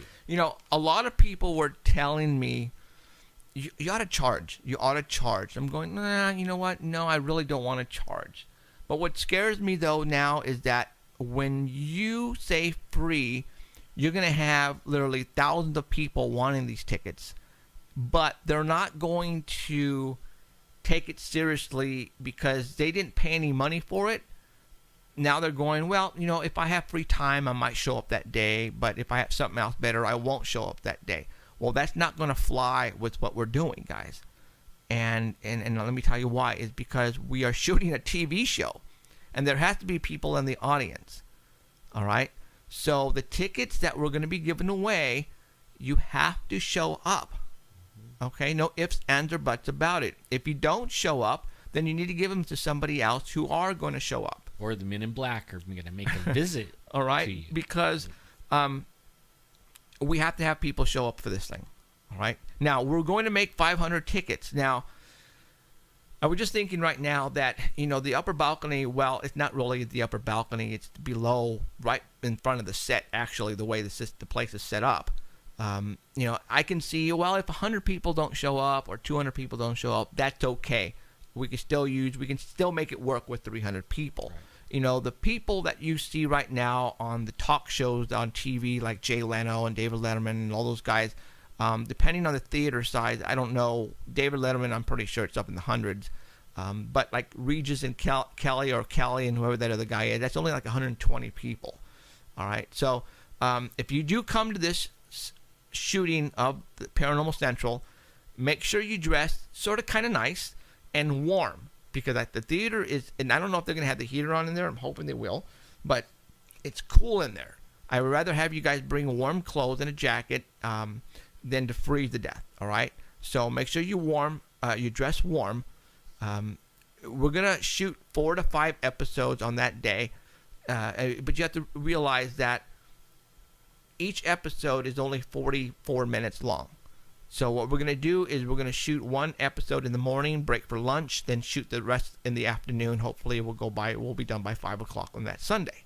Or we could shoot 2 before lunch and then 3 after we take lunch break. But that's the way it's going. It's almost there, guys. I mean, we're talking 1 month away. Yeah, 1 month. 1 month away. Am I getting scared and nervous? I'm getting more excited than anything. Me too. I can't wait because the set concept that we have now and the venue that we have to work with. I can't wait to utilize all that and put it together to make something very special. See, now somebody asked, is it haunted? Yeah, and you know what? So is half the furniture going in there. So it's going to be a fun show. Who knows what's going to happen? I have been acquiring props and furniture from antique stores, from all that we're going to set up in the Crest Theater. So I don't know. We're going to have fun. It's going to be a fun time. I think all you guys are going to have fun. Also, too, I'm breaking this right now. So here it goes. For the past 4 years we've been doing this, you guys have been hounding us that you guys want T-shirts. Hounding. Well, here it is. We are having a company come in. They're going to set up shop. As a matter of fact, we have a meeting with them this Wednesday night. We're going to sit down, and they are going to design some shirts for us. They're going to come in, and they're going to set up shop in the lobby of the Crest Theater. And you are going to have, I'm not sure yet how many, different types of shirts they're going to have set up, but hopefully 3 or 4. And you will be able to choose, and they're going to print them up right there and then for you if you want to purchase one. All right. So this is going to be the first time in history that you will be able to purchase a Paranormal Central t-shirt. Yep, and it's $10 per autograph. No, I'm just kidding. No, we will autograph from you if you want, in a heartbeat. But like I said, this is going to be the first time you will be able to purchase shirts. So bring your money, and if you want to buy 1 or 2 shirts, then you may be able to do that. Okay. So again, it's free. You can't. I mean, we're not going to charge you to go in, but if you want to buy a T-shirt, you can. Also, the Crest Theater, they're going to be selling drinks and food and all that kind of stuff. So if you want to purchase something there, you can. So bring some money with you, okay? Again, dress nice. And the reason why I'm saying dress nice is because the cameras will be focusing on the audience sometimes, and you will be put on camera. And if that's the case, and if this gets put on TV, which I know it will be, you might see yourself. All right? So there you go. Just like the bigwigs, at Jay Leno and all those guys, sometimes the camera's focused toward the audience, and you might see yourself on TV. All right? Yeah. Now, one of the things I thought of, and I didn't tell anybody yet, but if the people stay all the way to the end, oh, I forgot about that. We'll have something that we're going to give away, and we'll have some items, but we'll because see, the tickets are going to be numbered, and when you walk up, then the perforated, you're going to give us the stub, and you're going to keep the top portion of the stub that has your number on it. So we're going to have drawings throughout the night, and probably have some good ones at the very end. So we're going to have giveaways. So it's going to be a fun time. I think you guys will all enjoy it. If you've never been to a to a live taping of a TV show, well, this is what this is going to be, guys. It's just exactly. We're bringing Hollywood to Fresno, baby. Yeah, we are. That's what's happening. It should be really interesting just to watch. Yeah. So Possessed Tranquility, our house band, will be set up on stage just like David Letterman and all those guys, and they will be performing the intros and the outwards and the commercials and all that kind of stuff, and they will also keep you guys entertained. They might play a couple of songs for you throughout the show, throughout the filming of the taping, and so there you go. So it's going to be a fun experience. Again, you can we're not asking, also don't bring any babies. We're not asking, because the crying, we can't have any crying on sets. All right, so you can bring small children, but it's going to be a long day. So if you don't think they're going to be able to hang, then I would suggest that you get a babysitter. But, if you think they will be able to hang, like, 8-year-olds or 10-year-olds or whatever, then bring them. By all means, get some tickets and bring them. If you need to leave early, well, we're hoping you're not going to leave early. But if you have to, well, we're stressing that we don't really want you to, because then the seat's going to be empty. But if that's the case, then we'll have to move people from up above down to the bottom to fill your seats. So it's going to be first come, first served. There are no numbers on the actual tickets or seats. Okay, so we'll be able to accommodate everybody, and every seat is a good seat. It's not like there's going to be nosebleed seats at all. Plus in the middle, after each show, all the people got to move around. That way we have true. A second audience, and it looks like a different audience. That's right. I didn't think about that. So, but there you go. So, like I said, we're going to be selling T-shirts for the first time in Paranormal Central's history.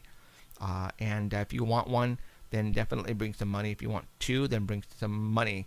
All right. And there you go. So we're getting really excited. It's March the 9th, which is literally a month and a couple days away. We're getting really close to it. We have people who we already have inked that are going to show up, but we can't tell you. It's I wish we could bring in big time movie stars and stuff like that, but that's not going to be the case until we're signed under a big contract, and all that will take place at a later date. But the people you see, you will probably have seen them on TV, a couple of them anyway. So yeah, it's hard to get them in because they don't want to come unless it's a for sure they're going to be seen everywhere. And when you're making a pilot, there's no for sure. Right. Well, we know that so far the general manager for the Fox network here in Central California told us that if we shot any more episodes, he would definitely put them on, which means there are a million people in Central California who do watch Fox and the CW. So there's still going to be people who watch them. And I don't think they realize that. And again, but still, to all you who watch us every week, we're our name is getting out there, but a lot of people still don't know who we are. But eventually, hopefully all that will change, and then once we get the show on TV and we get signed, and it's going to be just it's going to be awesome. We're going to be playing with the big boys, basically. It's what's going to happen. So, and I can't wait for that. All right, so we got 30 minutes left to go. I basically already covered all the stuff I wanted to talk about. Let me go back on my notes and see, because a couple of weeks ago when we got shut off from that car accident and we couldn't talk anymore. Well, there's something that I noticed. Uh-huh. I guess a few shows back we were talking about how the UFO sightings kind of went away, right? But only they're back. Actually, you're right, they are. We've been getting a lot of UFO sightings, abduction talk. I mean, it's starting to pick up again, and I think maybe even more so than it was before it. And I think, last dry year of no UFO. And I think the crafts that these people are witnessing are not ours. Yeah, that's what I think too. Yeah. That before they were seeing ours, I think, and they were flying on a time frame. And you could set your date and time to it to see it. These are not like that, and a lot of them are orbs, and they're like multi orbs, like 30 of them. Right. I mean, which are not Chinese candles, by the way. No. So I think most people don't even, if they even like Chinese lanterns, they only last like 4 minutes, something like that. Yeah, not very long. And then they burn up and fall, go out. Some of these people are watching them for over 30 or 40 minutes. Right. So it's not a Chinese lantern. Nope, absolutely not. So, all right, let me look at. I'm gonna look on Facebook really quick, guys. So, so we got that. Man, I don't know what happened to Mr. Stillings. He's on the road or something. Yeah, he's been quiet. He's been coming in and out, and so I don't know. I'm looking on Facebook, guys, right now to see if anything crazy is going on, and we're not catching on, or we're missing some stuff. But yeah, okay. Wow. Like I said, that went after. I was hoping Ken was gonna call, but I have a feeling that our reporter at the at the Super Bowl couldn't get a line out. Man, I bet you the people that are, what was it, the Broncos?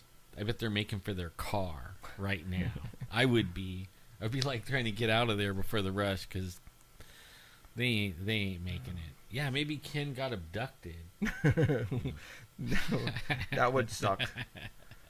I love the chat. I can just grab stuff every once in a while out of there. Let me In fact, is there anything you guys want to talk about in the chat? I mean, we haven't done this in a while. We even can take a few calls. Oh, you know what? It's on Facebook. Let me Oh, yeah. Does anybody want to call in? Anybody have any sightings? Anything they want to talk about? More willing to call our 24-hour hotline right now. It's open, of course. Area code 559-287-8367. That's 559-287-8367. I don't care where you're at. If you're on Mars, Venus, Jupiter, I'll go ahead and accept the call. I'll probably have to work some overtime. You but could be west of Jupiter. Give us a call. So call, and we'll go ahead and put you on, and let's talk about what you have. But be cool, and don't slam us, and talk about what we talk about here, paranormal stuff. And you said something the other day that kind of blew me away.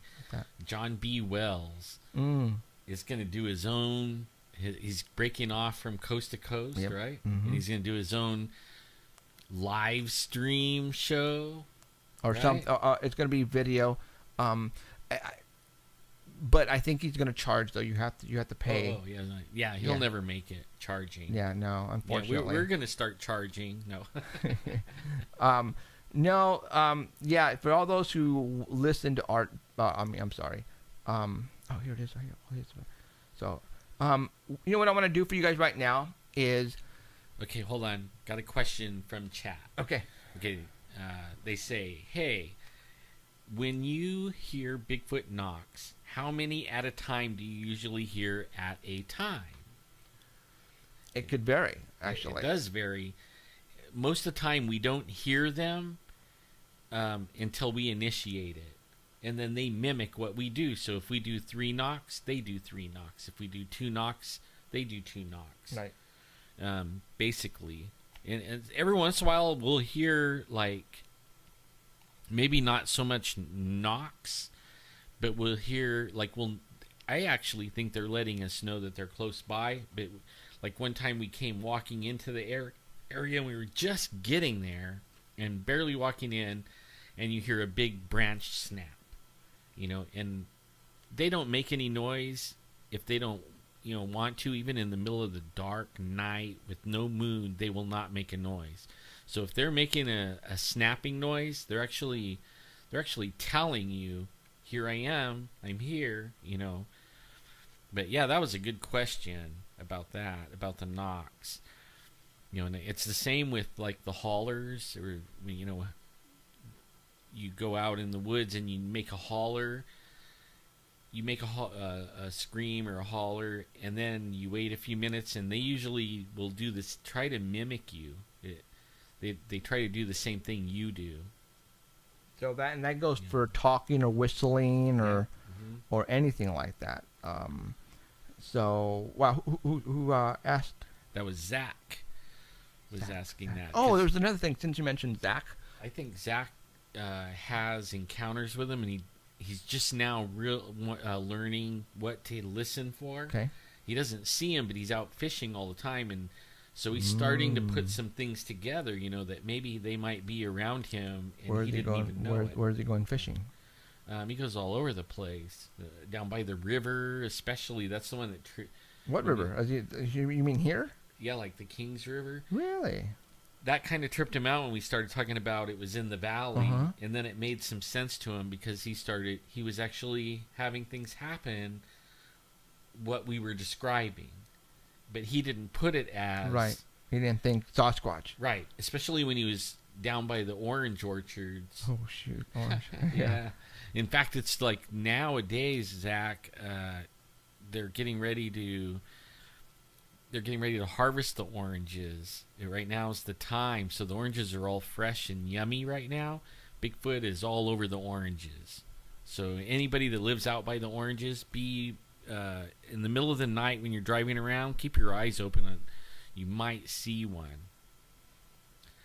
And he says he heard 5 or 6 hard knocks while in Yosemite. Man, Yosemite is a place to hear the knocks. That's where everybody's disappearing. Yeah. So if you go fishing by yourself, dude, make sure you have a firearm, or I don't even know what to tell you about that. I wouldn't go by myself. I would take somebody. Right. That's actually kind of scary. Yeah, the fox, you got to be in the woods to hear the fox. Actually never heard one. But I've heard coyotes and mountain lion.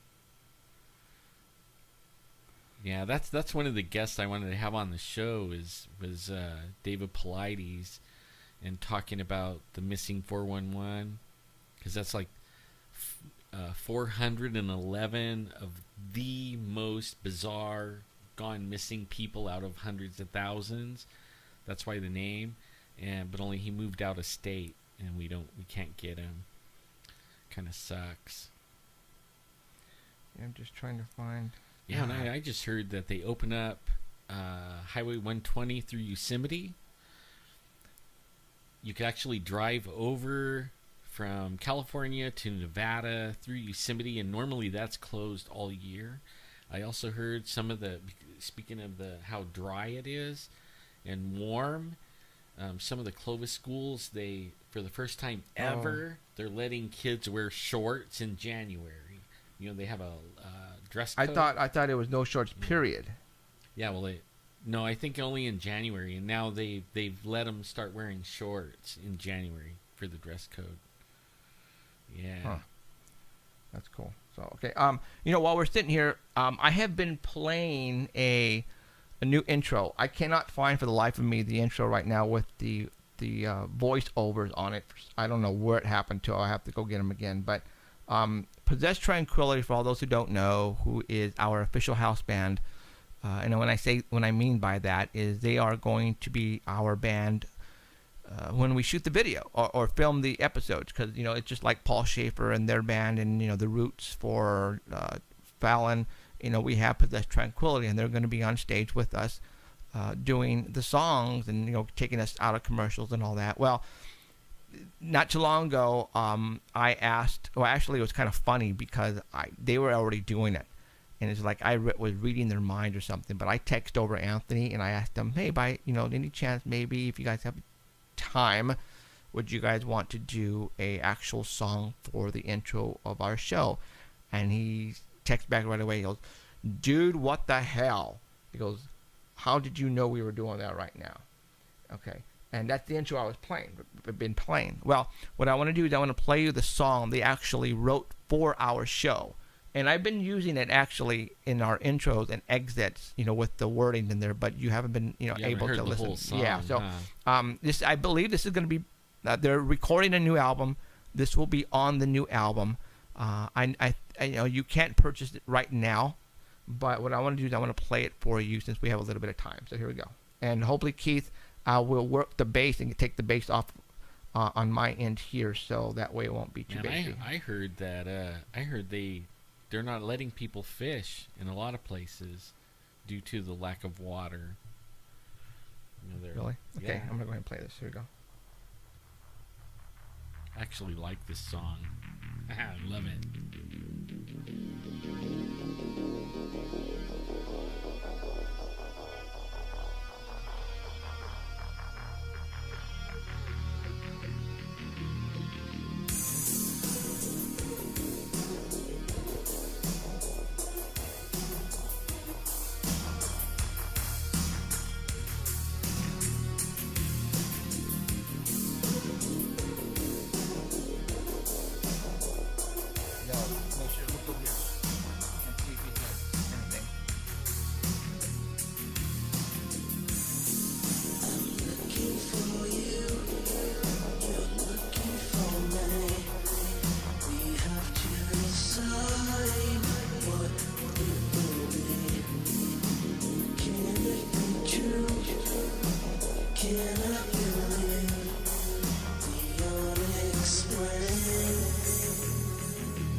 Yeah, we're coming back, Keith.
Okay, well, that you got the pretty much the gist of it. So, I think they fit perfectly on what we're doing.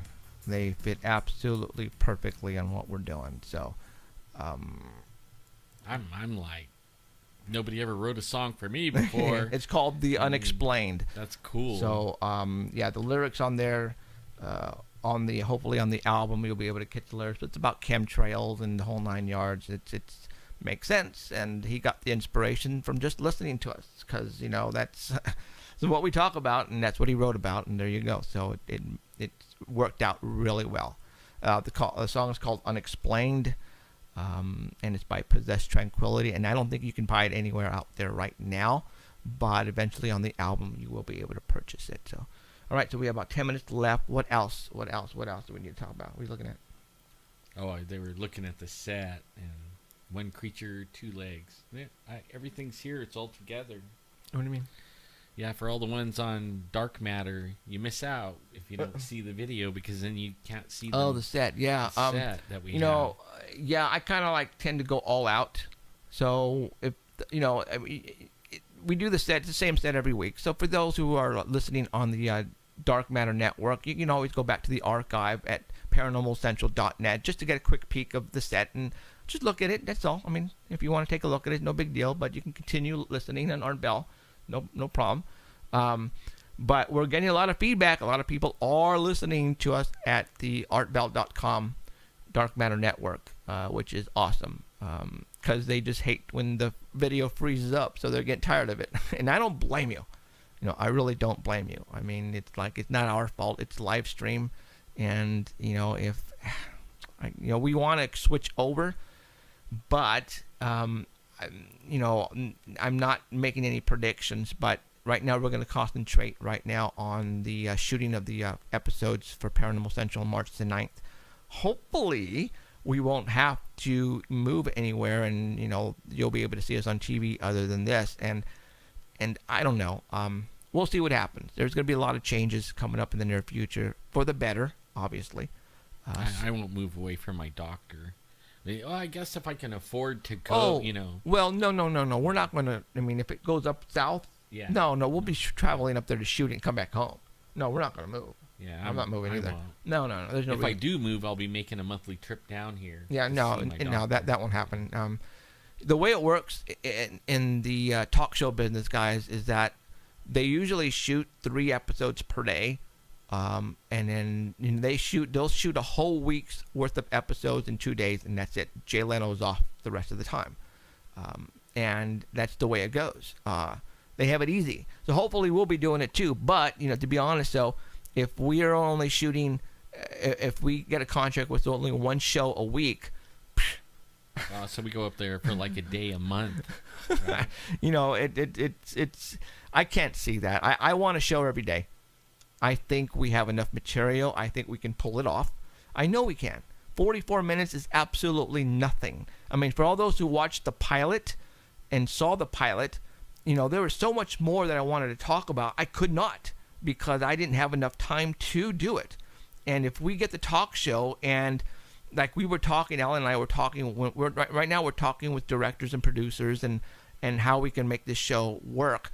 We're going to have movie stars and rock bands come on the show, just like you see on Jay Leno. But the difference is we're not going to be talking about politics and anything else. Sure, well, if they want to come and promote their movie, by all means, they can come up and promote their movie. But darn right, I'm going to get right in front of the face, and I'm going to say, okay, do you have a ghost story, or do you have a UFO story? If you want to come on here and promote your book or your movie, you better damn well have a good story to tell our audience, because they want to know.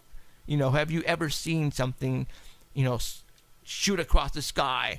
Or have you ever seen something in your home and all of a sudden you turn and there was something there, now it's not? People want to know. It's like, especially when it comes from movie stars and rock bands, people, it's just like they feel, what's the word I'm looking for? They just feel the connection. They feel the connection to the people they watch on TV. And they think that this stuff doesn't happen to rock stars and movie stars and people way up there on the ladder. They think it just happens to us normal people. No, it happens to everybody. You know, hence the show on TV called Ghost Stories. What's that show called? Where they have nothing but movie stars talk about ghost. Celebrity ghost stories. Celebrity ghost yes, story, yeah. Thank you. Look at all those celebrities who talk about ghost stories. There you go. All those celebrities who actually went on that show would probably come on our show to talk about their story. Mm-hmm. All right? You know, so yes, everybody has, you know, sightings and close encounters of just weird stuff, because this stuff is happening, guys. I mean, I don't know what else to tell you, but this stuff is real. All right? It's absolutely real. The people who say this stuff is not real, just punch them. They don't want to believe anything. No, you know. No, it's even when things happen to them, they explain it all away as being, you know, swamp gas. Or, you know, right. I had beans the other night or something like that. You know, they don't want to say it's anything. Right. But no, it's all for reals, guys. And again, this is the reason why we do this, is we're trying to make it comfortable for you to come out and to tell us your story, to tell somebody your story. Because don't be afraid. There's no reason to. You know, we used to get mocked. I used to get mocked all the time. And Alan used to get mocked all the time. And Danny used to get mocked all the time. But people are now seeing us on national TV. And they see where we are now. And they've actually all shut up. Seriously. They are not saying this stuff to me. As a matter of fact, they're not even talking to me anymore. They're completely silenced, especially at work, guys. Seriously, they used to make fun of me all the time, but now they're seeing me on you know, Monsters and Mysteries and all these other shows, and then we get picked up by the artbell.com Dark Matter Network, and they're going, huh? that one right there is so. Oh my cool. God, it's that's just unreal. So yeah, you know what's cool is that right there opened up so many doors. Yeah, I did. I mean, all of a sudden now I'm like regularly talking with producers and stuff like that in my email, and they're asking me about, like, I want to do the one with Lisa. Her name is Lisa, and she has a project called, and I put it on my Facebook. It's called Walk a Mile in Someone's Shoes, someone else's shoes, and I think I'm going to work with her on that project, and it'll be after we'll be interviewing with her the 8th, I think. Next Saturday, yeah. And then after that, we're going to start doing that. And it's all about seeing the world from another person's perspective. And usually people that had a really hard time, you know. And she was telling me that she got it from seeing an interview with a homeless person. And the guy asked a homeless person, what was the worst thing about being homeless? And he didn't answer any questions but that question. He said, people treat me like I'm nobody, and I'm a somebody. And he actually, you know, got his face up and looked in the camera and said, I'm somebody. You know, I'm not nothing. I'm somebody. So, I mean, that right there got me. I'm that kind of person that would like to work on a project like that. So, cool. So we're going to see about that. Cool. That's awesome. So, all right, well, we have 3 minutes left, and the Super Bowl just finished, and obviously Seattle basically killed Denver. I forgot what the score was, but it's up. It's very, very high. I kind of figured Seattle was going to win, to be honest. I really did. But man, 43-8 is the score. That's a knockout there. It wasn't even a game. So, yeah, man. Wow. So, okay, well, there you go. Nothing happened. Nothing happened, and that's a good thing, because, you know, I'm not wishing anything bad to anybody, because a lot of people say, you know, because the security at the Rose Bowl this year was extremely tough, and I mean, they had Black Hawk helicopters, you guys, flying. It's time to go. No, really? Yeah. Oh, really? Are you serious? I got Yeah. 2.5 minutes here. Okay. All right. Well, I guess that's it, guys. So for Jeffrey Gonzalez and Alan Thomas, I want to thank everybody for showing up tonight. And he says we do have 2 minutes, but you know, on my thing right here it shows as 2 hours. Okay. Well, there you go. Okay. Well, 2 hours. What do you mean? Okay. Well, All right. Well, okay. We're gonna go ahead and call it then. We're a little under 2 minutes.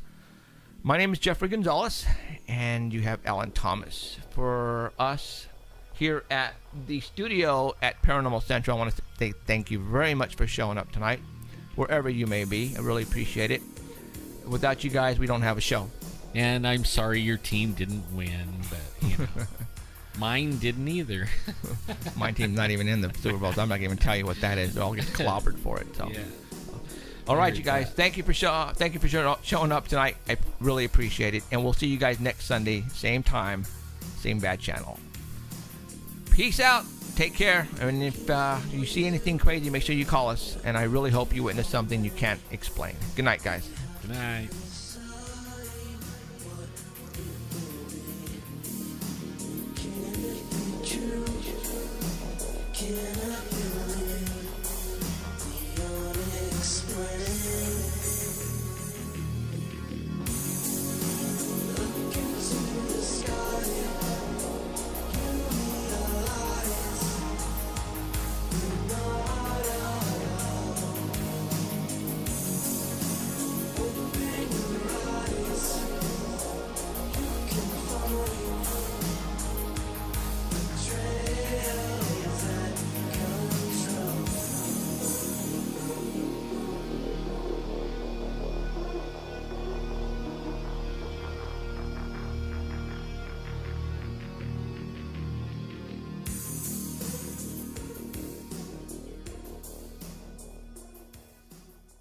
And as you walk by, everybody it's like they're all crane their neck and watch you go by.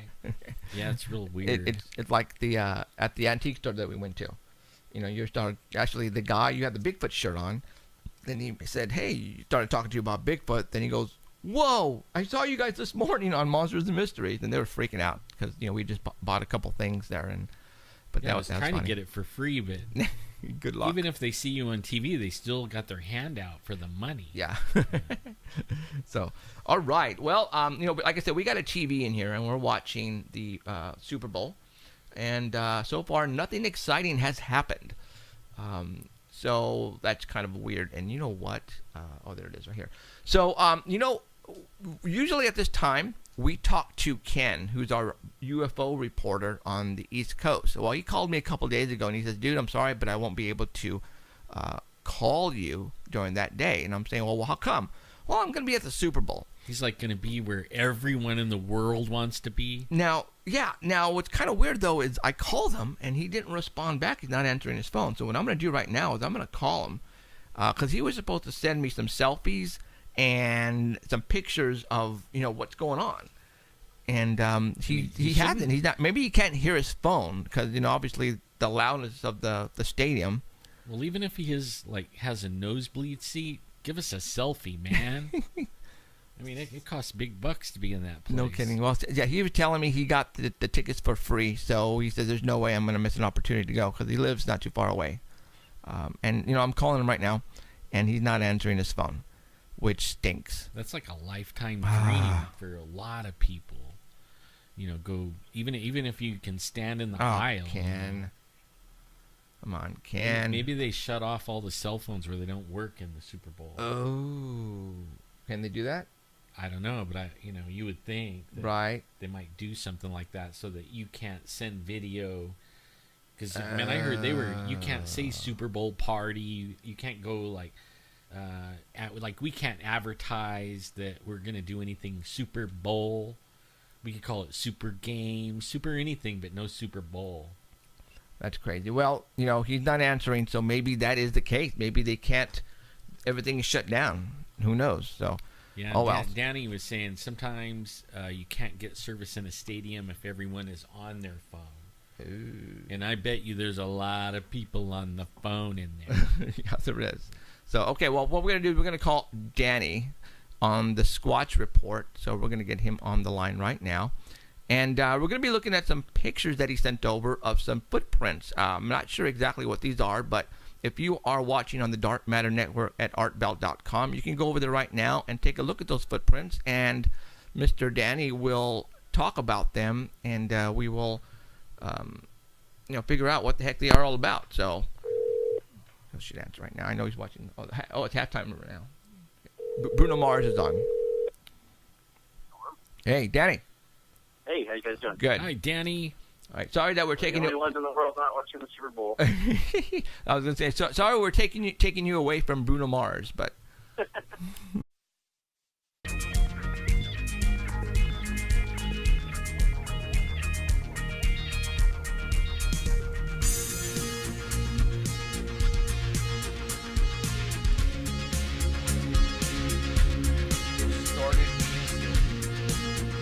Gotta fix that. Bass is overpowered.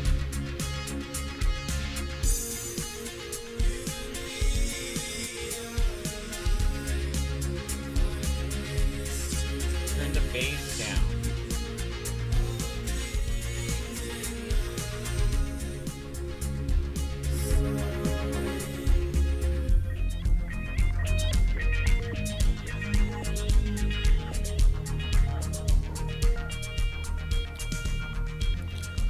Welcome, everybody. This is Jeffrey Gonzalez, broadcasting on ParanormalCentral.net. Hello, everybody. Welcome again to Paranormal Central, coming to you live from Fresno, California. And we're having some music difficulties here right now.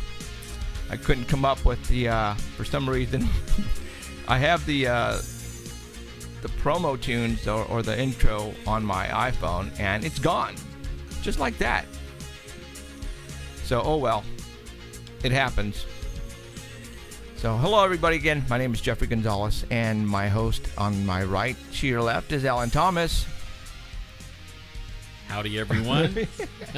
I'm trying to multitask. So, Emerald not here today. She's the one who usually runs our board for the outgoing sound, and she is sick.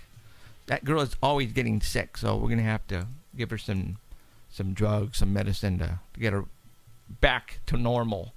So, all right, welcome everybody, and for those who are watching the Super Bowl and listening to us, I want to thank you. The master's a little hot. Is it? Yeah. The master is a little hot, so we're bringing it down. There you go. Okay, hopefully we sound better. If not, oh, you know what? Hold on. Yeah, we moved a few things around in the studio. All right, how about there? Because Emerald isn't here. So, okay, I brought down, it was a little hot there on the outgoing mixer, so I brought it down. And again, I want to thank you for all you showing up. As you know, today is a very, very big day in the world of football. Super Bowl is on, and we actually have that set up in our studio right now in case something mysteriously happens. Hopefully we'll catch it and we'll be able to talk about it, like what happened last year for all those who were watching and listening to our show when it all happened. How the power went out, and it was really weird. And for all those who listened to the show after, on the following week, there was a rocket that hit the Super Bowl dome back at that last Super Bowl. And I had a call come in. As a matter of fact, it was somebody who actually went to the Super Bowl from here in the Valley. And a friend of his who listened to the show, he told him what he saw. Okay, you got 10 minutes. No. Okay. We're going to do this really quick. So, all right. You sent me over some pictures. So we're going to go ahead and start on go ahead and start off. What do you want to do? Okay, I don't know. I can't see what picture you're showing. Okay, we'll go number one. This is from New Mexico. Okay. These guys have a habituation site, and they don't want to reveal where it is, and we understand that. No, we They're don't. The we don't understand. Kreider Exploration Team out of New Mexico. Who? Ryder? Kreider. K-R-Y-D-E-R. Okay. So they have a habituation site out there near the Sabine. No, this isn't Sabine. This is somewhere in New Mexico. It's near a riverbed, and they set up trail cameras and all that stuff. And when they came back to look at their site there, they found scat, footprints, and looking around, they've gone there for about 3 or 4 years, so they recognized the prints. and some of the prints were about 2 inches longer than they were previous years. Oh, it's growing. So they know that they're growing. So right. What do they what have? They noticed What do they about have 100 blocked out? feet, there was smaller prints, and what they determined was that larger one. There was three different sets of prints. So what they determined was that there was a larger one carrying 2 small ones. Oh, wow. And they knew there was a small one from the previous year, and what had happened was there was another small one born recently. So there's 2 infants. Oh, I and see. they found one of the infants was using its knuckles to walk and crawl at the same time, like on all fours. And that's in one of the pictures that I sent you. Okay, so The footprint is on the right hand side, and then there's a tape measure there, and you can see the knuckles. all right, on the left-hand side of the let me picture. see if I can find that one that you're talking about here real quick. Here it is. I don't know what There it is. number I found it. That's quite a print. Okay. So right above the tape measure, at the very end, at the 1 inch mark, you can see a knuckle print at the top of it. So they found those for about 100 yards moving upstream. Now, And that was pretty. for all those who are looking at these photographs, when people talk about Bigfoot, Sasquatch, Yeti, everybody thinks, oh my God, the top of the mountains. This is not the mountains, right? No, this isn't. This is flat land. This is flat land, you guys. Okay, and we're talking here on a river bend. Now, what have we talked about here on this show? How the Sasquatch or Bigfoot tend to move in whenever they're roaming the area, they tend to move in canals, in rivers, dry rivers, right? Well, look at where they found these footprints at. It's in a dry riverbed, and so what we're saying is, don't think that. You notice something about that print, though? What? Go back to it. If you were, say you're not really like up on Bigfoot or anything like that, you would walk right by that and think somebody was walking barefoot. I mean, it doesn't look any different than a regular footprint. Yes. And then you have to think about, well, even look at the size of it. See, it would be it's only 8 inches. Yeah, that's a small one. Somebody would say, oh, they were just running around out here barefooted. Barefoot. And you know how many footprints I find like that up in the high Sierras that look just like that? And you're thinking, okay, it's October. We're all wearing our coats, right? We come across these really fresh prints that are that size, and everybody goes, oh, it's just somebody running around barefoot out here. Like, right, in the wilderness, there's somebody running around barefoot. You have your jacket and your, everything. Right. And that makes... The only difference with these is that they were there the previous day, and when they came back, all these prints were out there, and it was 20 degrees that night. Okay. And these prints were going in and out of the water to try to conceal themselves as much as possible. Right. And the bigger one was carrying the other 2 for as long as it could, and only putting them down to walk a short distance. Oh, I think this. That's how they found the other.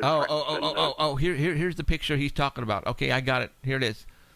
There's the footprint over here at the bottom, and then you have a hand print or knuckle print on the top. See it? Oh, wow. Right there. Oh, it's so like a baby one of monkey, the juveniles too, was his track was 9.5 inches long, and the smallest one was 4.5 inches long, and the biggest one was 15.5 inches long. Wow. So you're talking. And they found scat. Yes. Near the tracks too. Exactly. Oh, yeah. Did you have pictures of the scat? Yes. Yeah, it's right here. Hold on, let me pull it up. Man, wow. Poop is when you have poop. This is some good poop. Yeah. You got to do it according to Todd Dissotel. Go to the very end, the very middle, or no, the beginning of the poop, right? Beginning where it breaks the mucus thing. They picked apart the scat, and it had juniper cedar in it, berries, sunflower seeds, corn, Russian olives, and pinyon, and they thought that it might have opened up a bird feeder and was eating all the stuff out of the bird feeder. Wow. That's now, but they can get DNA out of that, right? Yeah. Yeah. Holy crap, guys! So they casted all the prints, or the ones that they could. Most of them were in the water. No so pun when intended. they stepped down, it would fill with water, and then it would be gone. So they had a couple where they stepped out of the water onto a ridge, and you could see the dermal ridges from the print on the ground there. Wow, it was fresh then. Before it was casted. Oh, okay. I got one more here with the poop. Let's put this one up. So they were trying to keep. They said they could see scars on the bottom of the foot, so they were going to try to keep track of the scars to watch this as it grows. Wow. Okay, this one is for those. He got a zoomed in version here. I'm putting up right now, and you can see exactly what you were just saying. I see seeds. I see some corn and hair. Wow. Like. And those are found right around the trackway too. Oh so my God, guys! This is proof. This right here. If they are smart, and I'm hoping they are. When did this all come to be? When did they put this out? And it kind of like blew us all away. And when he called me on it, I said, dude, you need to talk to this guy, because he actually saw him and his friends, and actually a lot of people outside of the Super Bowl who were out by this liquor store saw this rocket come out of nowhere and just hit the side of wherever they were playing last year, Louisiana, I think, and it bounced off the dome. And he said that right at that same time the power went out. So we think it was an EMP, small EMP bomb, because Alan and I were talking that, when you have a show like the Super Bowl, everything is covered. They have backups for backups for backups. So there's absolutely no way the power should have went out, period. All right? Absolutely no way. And the only way that we think the power went out is some type of EMP blast that knocked some fuses out or some relays. And now with that guy who called in, last year, pretty much confirmed what we were thinking. And you know what? I think that show is still archived. I'm not sure if it is or it isn't. It might be.